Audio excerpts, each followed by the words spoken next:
kuni Majnun o'tib ketayotgan ekan. Namoz payti. Odamlar namoziga qator turdi. Majnun o'tib ketdi oldida shunday.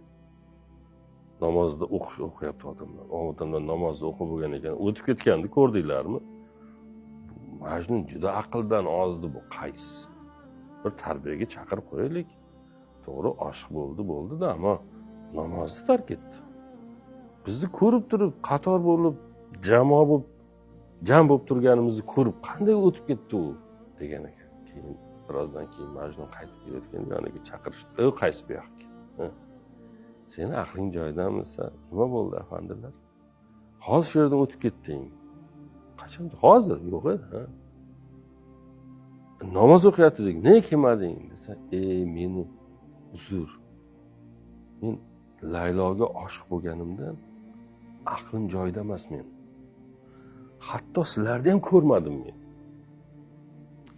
Ammo meni hayrat qoldirgan narsa, hayratga solgan boshqa narsa. Sizlar namoz o'qiyotdinglar-ku.